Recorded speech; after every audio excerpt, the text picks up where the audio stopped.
Keputusan Ah. tersusah yang dikasih sama orang dalam hidup aku tuh waktu kemarin ayah aku kritis, terus abis itu dokternya nyamperin aku terus nanya, "Ini kondisinya udah drop banget, mau diterusin dipaksa atau mau diikhlasin?" Dalam lubuk hati aku tuh aku tahu dua-duanya pasti ujungnya nggak enak gitu.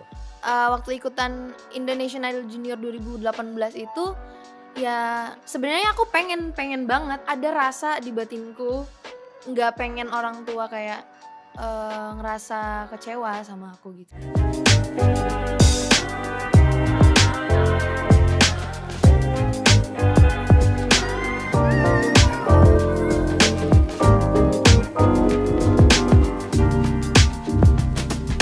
Ketemu lagi di markas besar CXO untuk Lintas Makna dan setelah minggu lalu gue dikasih angin segar menjadi host yang lebih muda dibanding sebelah gue. Ternyata itu cuma untuk satu episode saja teman-teman. Hari ini bukan main. Waktu saya lulus SMA, beliau yang ada di sebelah saya ini baru lahir. Kita bedanya 18 tahun aja. Tepuk tangan dulu buat Anet. Hai. Karena kan emang program Beda. Lintas Makna ini kan harus dilihat dari dua perspektif dan juga dari dua sudut pandang generasi yang berbeda. Iya, bener banget. Kamu lahir tahun berapa, Net? Aku 2005. Gue 2006 wisuda. Oke, hari ini kita bakal ngebahas sebuah topik yang kayaknya sebenarnya nggak pandang usia sih. Sulit ngambil keputusan. Biasanya ini dialami sama orang-orang berzodiak Libra. Anet zodiaknya apa? Aku Libra. Pas banget. Pas banget. Pas banget. Udah Libra, usianya pun sekarang juga masih 15 tahun. remaja. Aduh. Gitu. Jadi udah berapa kali Anet dihadapkan sama situasi harus mengambil satu dari dua pilihan atau lebih? Mungkin udah ada beberapa ya, udah banyak banget. Misalnya contoh kalau soal pilih baju apalagi cewek tuh Oke. ya. Itu Itu aku nggak mengalami sih. nggak mengalami, tapi aku mengalami itu yang ringan-ringan aja. Misalnya ada 10 tempat, itu udah nyobain semuanya baju, ya pindah lagi ke yang awal gitu. Oke. Tapi itu kan Yang ngomongin ringan sih. pilihan yang cukup enteng buat Iya, dipilih. Kalau enteng. misalnya kamu salah pilih baju nggak apa-apa juga gitu. Kalau pilihan-pilihan yang lebih beresiko tinggi gitu ya, kayak pilihan yang lebih penting. Waktu itu sih aku kan baru masuk SMA nih. Pulang beneran nih pulang. Baru masuk SMA, oke, Baru terus? masuk SMA. Nah waktu itu waktu kelas 9 aku mikir mau masuk IPA atau IPS. Nah. Gitu. Terus ternyata aku pertamanya pengen IPA, nggak tahu kenapa pengen aja IPA gitu kan, biar seru. Soalnya banyak yang teman-teman IPA tuh bilang biar seru IPA itu ya? seru gitu, banyak prakteknya Nah. gitu-gitu kan. Seron IPS tahu sebenarnya teman-temannya. Iya? Iya, aku Oh. IPS. Karena aku yakin aku Oh. nggak bisa ngerjain soal-soal IPA. Terus Ya akhirnya udah, kamu milih apa? dan akhirnya aku ya udah deh IPS karena dengan pertimbangan yang udah cukup matang lah gitu kan. Terus akhirnya waktu masuk SMA aku dapat sekolah yang kurikulumnya beda, kurikulum Cambridge, dan itu ada 4 SMP, 2 Ribet ya anak SMA, sekolah zaman sekarang ya. 2 SMA, dan itu nggak ada kayak pilihan IPS atau IPA gitu. Jadi aku nggak milih gitu. Jadi ya keputusan yang aku udah ambil ya 2 keputusan itu yang nggak ada gitu jadinya. Ngerti Jadi nggak? maksudnya Jadi ya udah nggak ada. ya udah nggak ada ngaruhnya tuh pilihan yang kemarin. Oke. Nggak ada ngaruhnya. Tapi aku pengen tahu, Net, menurut Anet sendiri untuk anak seusia Anet, hal apa sih yang menjadi pemicu seorang remaja di range usianya Anet ini buat ngambil keputusan menurut kamu ya? Mungkin usia aku, mungkin kita belum cukup pengalaman kali ya. Belum cukup belum cukup pengalaman akan hal itu gitu loh. Dan mungkin kita takut ambil resiko yang ya kakak tahu lah, resiko yang berat gitu kan. Ya pasti Untung dia gak manggil om. Kakak kok. Okay, iya. kakak. Soalnya semuanya pada manggil kakak, jadi ya udah kakak. Oke, lanjut. Abis itu, Net? Takut aja sih keputusannya salah gitu, dan salah ngambil langkah sih gitu kan. Iya. Dan yang pasti sih kayaknya juga satu itu pasti bingung karena takut pilihan yang kita ambil bukan yang tepat. Iya, terus yang kedua mungkin juga ini bisa gini nih teman-teman, pengen memberikan yang terbaik dan nggak pengen keputusannya nyusahin orang di sekitarnya. Iya, benar gitu. banget. Karena most of us tuh pasti pengen banget jadi people pleaser kan, pengennya semua orang happy. Tapi setelah aku hidup 18 tahun lebih lama daripada kamu hari ini, aku ngerasa emang yang paling penting buat happy itu kita sendiri. Kita sendiri. Jadi pilihlah keputusan yang terbaik buat diri lo. Nggak usah takut ini pasti bakal bikin orang lain gak happy gitu. Kayak misalnya orang tua kita kepengen kita ngambil mata kuliah tertentu gitu ya. Ngambil bener kan ya, ngambil jurusan tertentu maksudnya. Tapi kita sebenarnya nggak cocok sama jurusan itu. Banyak sekali orang-orang yang akhirnya memilih untuk ngikutin kata orang tuanya padahal dia nggak happy ngejalaninnya. Nah, kalau menurut aku itu salah. Nggak semuanya salah juga sih. Ini tergantung kalian sendiri gitu. Tapi kalau dari gue pribadi, buat teman-teman, menurut gue pilihlah jurusan yang emang menurut lo itu sesuai sama lo. Karena pada akhirnya lo yang belajar, lo yang akan menjalani prosesnya. Kalau lo aja nggak nyaman dengan prosesnya, gimana caranya lo bisa mendapatkan hasil yang terbaik gitu kan? Tapi kadang Kak, itu ada kakak-kakak ya kakak-kakak aku kakak yang lebih tua dari aku. Iya, tapi jauh lebih muda daripada aku gitu kan. Mereka disuruh pilih orang tuanya nyuruh jurusan yang dia nggak mau. Tapi ya dia milih karena dia nggak mau ngecewain orang tuanya. Nah itu dia, makanya balik lagi ke masing-masing sih. Ada yang mau mendahulukan kemauan orang lain, dan terkadang pun juga itu bisa memberikan sebuah miracle juga gitu untuk orang yang nggak belajar sesuai sama jurusannya, tapi ternyata di tengah jalan dia malah jatuh cinta sama pilihan itu gitu. Tapi ada juga orang-orang yang malah jadi kayak aduh nggak mau kuliah lagi lah karena gue nggak suka banget nih sama pelajaran, itu bisa juga kan. Makanya kenali dulu yang terbaik buat lo gitu, karena pada akhirnya pilihan itu kan yang paling berat tuh adalah resikonya nanti. Gitu. Kalau misalnya kita salah pilih, resikonya seperti apa gitu, itu yang harus ditimbang-timbang kan Net kan. Berarti ikutan Idol Junior dulu itu termasuk salah satu keputusan terbesar dalam hidupnya Anet ya? Iya, itu salah satu keputusan karena waktu itu juga aku udah ngikutin beberapa ajang pencarian bakat sebelumnya kan. Udah banyak banget dan ya bisa dibilang gagal terus lah gitu. Belum berhasil, jangan ngomong gagal. Ya, belum berhasil. Dan waktu ikutan Indonesian Idol Junior 2018 itu ya sebenarnya aku pengen banget gitu loh, tapi karena ya aku takut ngecewain orang tua gitu kan, walaupun ya kita nggak tahu orang tua bakal kecewa atau enggak gitu kan. Tapi ya ada rasa di batinku nggak pengen orang tua kayak ngerasa kecewa sama aku gitu loh. Jadi ya itu salah satu keputusan terbesar aku sih. Dan akhirnya ternyata keputusan yang sangat baik karena Anet jadi juara di Idol Junior tahun 2018 kemarin ya. Salah satu trigger terbesar Anet buat kayak iya pokoknya apapun hasilnya walaupun perjalanan sebelumnya belum sesuai sama ekspektasi, terus Anet kayak enggak nih pasti yang ini bisa, tuh sebenarnya trigger paling gedenya tuh apa Net? Yang bikin itu jadi kayak satu dorongan besar untuk Anet memutuskan udah gue tetap pengen ikutan apapun yang terjadi gitu. Itu sebenarnya dari kecil banget aku udah punya cita-cita jadi seorang penyanyi yang bisa dikenal banyak orang gitu. Aku pengen punya karya, aku pengen nyanyi di depan banyak orang gitu kan. Dan ya aku pegang terus motivasi aku itu, aku pegang terus cita-cita aku itu sampai aku besar, dan ya aku pushkan diri aku supaya bisa ya seenggaknya mencapai ke titik yang lebih level yang lebih tinggi lah. Iya. Gitu. Tapi itu bagus sih, karena teman-teman Anet tuh termasuk yang beruntung, soalnya Anet udah tahu apa yang dia mau. Jadi setiap keputusan yang diambil tuh semuanya tuh pasti balik lagi dia pasti menanyakan ini yang dipengenin sama Anet atau bukan ya, dan ternyata iya, makanya dia berani untuk ambil keputusan dan ternyata berujung manis. Kadang ada yang manis, kadang ada yang enggak juga. Kan sekarang kan ujungnya manis, ya kan? Nah, ada studi pada bagian otak frontal lobe yang merupakan bagian otak untuk mengendalikan pengambilan keputusan dan respons emosional belum tumbuh sempurna hingga usia 20 tahunan. Berarti punya kamu belum tumbuh sempurna nih. Belum. Karena itu dalam studi lainnya mengenai kedewasaan psikososial pada usia 12 sampai 17 tahun, otak mereka secara psikososial belum dewasa. Nah, ini kamu juga belum tuh Net katanya Net. Sebagai orang yang lebih berpengalaman nih, itu kan fakta, aku membacakan fakta. Kalau punya aku malah udah nggak jalan kayaknya.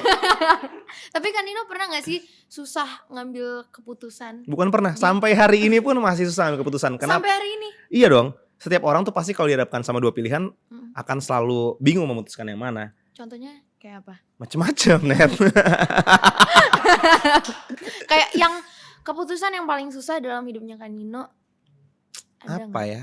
Oh, adalah. Ini dari kata tahu bisa jadi sendu nih, karena keputusan tersusah yang dikasih sama orang dalam hidup aku tuh waktu kemarin ayah aku kritis, terus abis itu dokternya nyamperin aku terus nanya, ini kondisinya udah drop banget, mau diterusin dipaksa atau mau diikhlasin? Itu adalah sebuah pertanyaan yang sebenarnya apa ya, yang bikin susah untuk dijawab karena dalam lubuk hati aku tuh aku tahu dua-duanya pasti ujungnya nggak enak gitu. Tapi Iya. pada akhirnya karena aku sebagai seorang anak pengen sekuat mungkin mengupayakan supaya ayahku tetap bertahan, aku milihnya tolong dipaksain waktu itu. Tapi tetap itu tuh adalah sebuah momen yang nggak pernah akan aku lupain. Kenapa? Karena pertanyaan itu tuh masih Mmm. terngiang-ngiang sampai hari ini gitu. Kayak ini it's about Oh. my father's life gitu.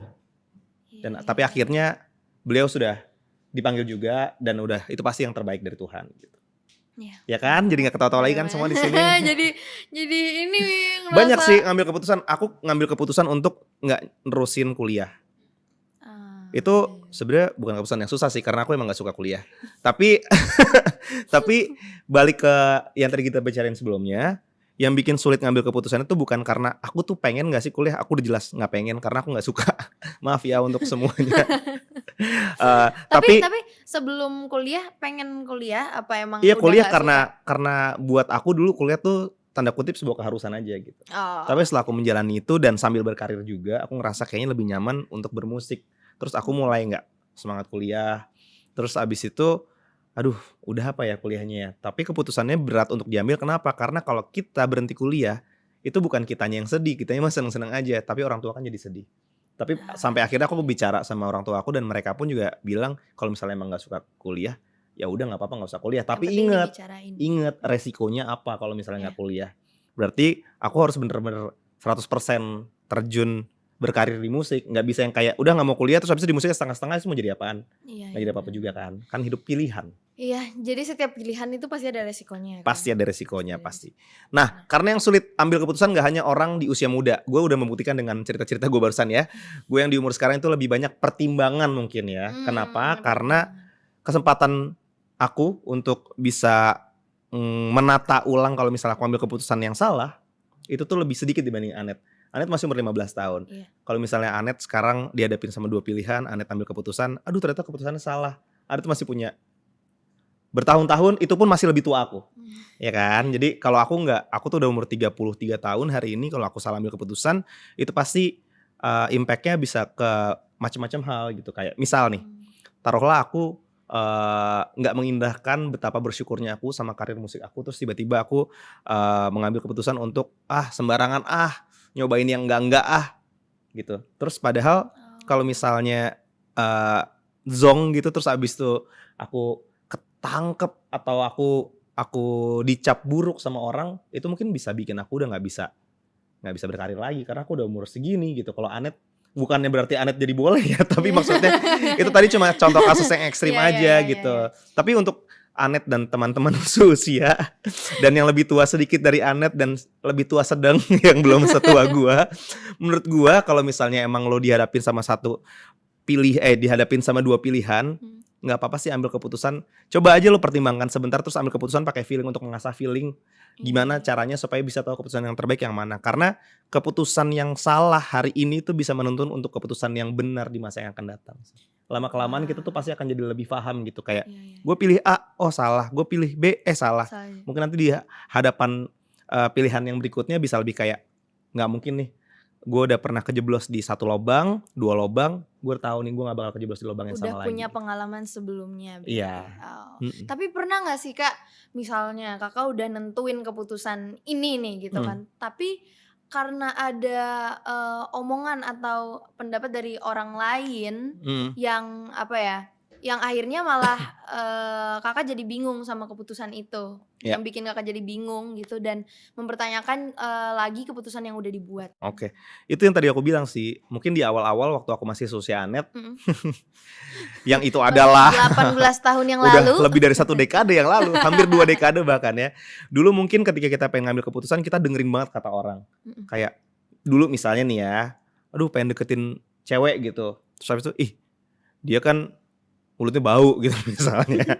Terus padahal kita belum ngecek sendiri tuh mulutnya bau atau enggak, gimana Mmm. coba cara ngecek mulut bau, kan harus ngobrol deket banget kan. Iya iya iya iya. Nah kalau sekarang udah nggak mungkin tuh karena sekarang lagi social distancing ya. Social distancing. Nah dulu tuh masih apa namanya, kebawa tuh omongan orang, iya ya iya ya, enggak entar gue takut dicap, ih lo kok mau sama yang itu, padahal menurut kita sebenarnya enggak gitu. Iya iya iya. Tapi Ntar pelan-pelan akhirnya kita sadar gitu bahwa yang paling penting itu adalah apa yang kita mau, bukan apa yang orang-orang katakan. Menurut aku kamu beruntung sekali sih. Di usia 15 tahun, sangat muda udah tahu kamu pengen jadi apa. Karena di usia aku sekamu nih, dulu aku pernah mau lulus SMA ceritanya. Terus abis itu hari ini gak ada kelas. Seneng kan gak ada kelas. Tapi guru cuma ngasih kertas, terus kita disuruh tulis. Setelah SMA, aku pengen jadi apa. Orang-orang udah nulis tuh, pengen jadi dokter, pengen jadi astronot. Gak jadi astronot juga sampai sekarang sih, temen gue nulis jadi astronot. Gue tuh bener-bener stres banget loh. Jadi sampai ditungguin lama banget. Aduh, nggak tahu lagi pengen jadi apa gitu. Tapi kakak nulis apa? Nggak nulis apa-apa jadinya. Loh. Karena abis itu aja aku ambil jurusan desain komunikasi visual karena teman-teman aku banyak yang ambil di sana gitu. Karena nggak tahu pengen jadi apa gitu. Gue lebih kun fayakun aja gitu. Let it be gitu. Dan ternyata alhamdulillah ketemu sama orang-orang yang tepat dan bisa membawa ke dunia musik dan berkarir di sini gitu. Jadi ini adalah sebuah kecemplung yang sangat aku syukurin gitu. Ini sebuah keputusan lah ya. Pada akhirnya aku memutuskan untuk fokus ngejar di sini setelah aku kecemplung. Kalau Anet kan dari awal kan emang ibaratnya tuh ada sungai nih, kamu emang udah kepengen loncat ke sana kan. Kalau aku tuh tadinya nggak pengen loncat ke sana, aku mungkin kesenggol sama orang, terus kecemplung di situ. Tapi pas aku udah nyemplung di sungainya, aku punya komitmen penuh buat terus berenang di situ. Padahal dalam kehidupan nyata aku gak bisa berenang. Jadi konklusinya, labil atau susah menentukan keputusan itu gak memandang usia ya teman-teman ya. Bisa jadi lo yang nonton hari ini lebih muda dari gue, atau mungkin less likely sih, tapi mungkin lebih tua daripada gue dan masih sulit menentukan keputusan. It's okay, itu wajar gitu.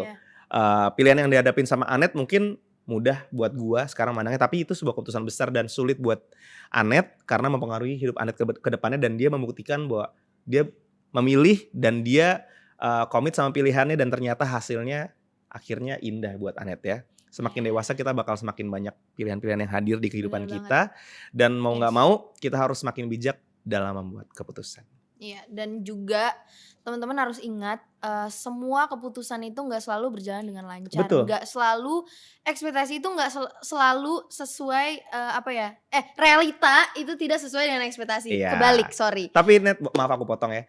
Menurut aku ya itu bener banget sih nggak selalu berjalan sesuai rencana. Tapi alangkah lebih indahnya ketika itu nggak berjalan sesuai rencana, tapi itu adalah pilihan kita. Kalau menurut aku ya. Iya, karena bener. bayangin deh, kamu ngambil pilihan karena omongan orang, terus itu gak sesuai sama yang kamu mau. Itu kan, waduh parah banget. Tapi Parah at least banget, kalau iya misalnya itu bener. pilihan, udah gue pilih ini, kalau misalnya ya gak ada yang ngejamin aku juga bisa masih dikasih kesempatan berkarir sampai usia segini sama Tuhan waktu aku memilih untuk ada di musik kan. Tapi karena kita komit, apapun yang terjadi di depan, mau ada gagalnya, mau ada susahnya, pasti bakal gue hadapin. Insya Allah itu pasti akan membawa kita ke tempat yang kita inginkan. Bener banget, bener. Dan kalau keputusan itu emang tidak berjalan sesuai rencana kalian, itu bukan bukan berarti kalian gagal. Bukan Keren berarti banget. Iya bener. bijak ya. Bener. Udah disuntikan kepala saya. Ya bukan berarti kita ngelakuin kesalahan gitu loh Kak. Betul. Jadi, malah itu bisa jadi pelajaran. iya bener banget, bisa jadi pelajaran. Dan kalau kita ngelakuin itu lagi, kalau kita punya pilihan seperti itu lagi yang mirip, ya kita udah punya kayak udah punya ya sebelumnya gue salah nih kayak gini, gue nggak mau ini yang itu lagi gitu kan. Yes. Jadi ya kalian bisa simpulkan itu, kalian bisa lakukan itu, terapkan di rumah. Ngomong-ngomong soal pelajaran, kita mungkin bukan pengajar, tapi pastinya banyak pelajaran yang bisa dipetik di Lintas Makna dengan topik-topik lainnya setiap hari Selasa jam 6 waktu Indonesia bagian Barat. Jadi ketemu di Lintas Makna berikutnya. Bye-bye.